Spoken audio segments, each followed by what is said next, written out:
முதல் அரசியல் பிரச்சார மேடை, தேர்தல் பிரச்சார மேடை, தமிழ்நாட்டு அரசியலையே புரட்டி போட போகுதுன்னு மதுராந்தகத்துல மோடியை கொண்டு வந்து பெரிய கூட்டம் போட்டாங்க. அந்த நேரத்தில் சமீபத்தில் கூட்டணி சேர்ந்த இந்த தினகரனும் மேடை ஏறினார். கவனிக்க தகுந்த மேடையா இருந்துச்சு. எடப்பாடி தினகரனும் அப்படி கைகோர்த்தாருங்க இல்லையா? அந்த ஒரு பிரதானமான மேடை, நாடே கவனிக்கிற ஒரு மேடையில எடப்பாடி அதிமுகங்கிற பேரையும் மோடி சொல்லல. முதல் பிரச்சார கூட்டம் தானே. எங்கள் முதலமைச்சர் வேட்பாளர் யாருன்னு சொல்லிருக்கணும்ல சார். முதலமைச்சரை சொல்வது எங்கள் வழக்கம் இல்லை, பிஜேபிக்கு தான் வழக்கம் இல்லை. இந்த தேர்தல் பிஜேபியின் தேர்தல் அல்ல, இது அதிமுக தலைமையிலான என்டிஏ. இங்க சிஸ்டம் வேற. அதிமுக தான் உங்களுக்கு சீட்டு கொடுக்குது, நீங்க அதிமுக சீட்டு கொடுக்கல. அப்ப உங்க தீரி இங்க திணிக்க கூடாது. அந்த மேடையிலையும் சொல்லல. அதுக்கப்புறம் மதுரைக்கு போனார், அங்கேயும் சொல்லல.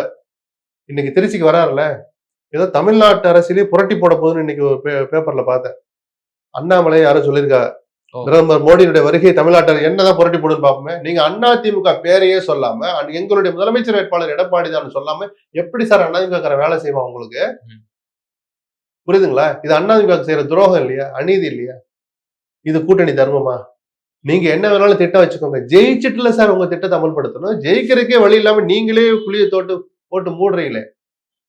இன்னைக்காவது சொல்றாரான்னு பார்ப்போம். அப்படி சொல்லலைன்னா எடப்பாடி தான் உஷாரா இருக்கணும். அவர் அதை பத்தி கவலைப்படல. 170 தொகுதி பிரச்சாரத்தையும் முடிச்சார். முதலமைச்சர் நான் தான் வேட்பாளர். கவலைப்படல. நான் கவலைப்படுறதும், நான் சொல்ல வர்றதும், பிஜேபி போட்டியிடுகிற தொகுதிகளில் அதிமுக வேலை செய்வானா? ஏன் வேலை செய்யணும்? எங்க பொதுச்செயலாளர் பேரை சொல்ல மாட்டீங்க, எங்க பொதுச்செயலாளர் முதலமைச்சர் வேட்பாளர் சொல்ல மாட்டீங்க, உங்களை நாங்க வந்து வேலை செய்யணுமாக்கும். கேட்பானா? கேட்க மாட்டாங்க. சூடு சொரணையுள்ள தன்மானம் உள்ள ஒரு அதிமுக இதை கேட்பான். இந்த பயம் கூட பிஜேபிக்கு இல்லைங்கிறனால அது என்ன ஸ்ட்ராட்டஜின்னு எனக்கே ஆச்சரியமா இருக்கு.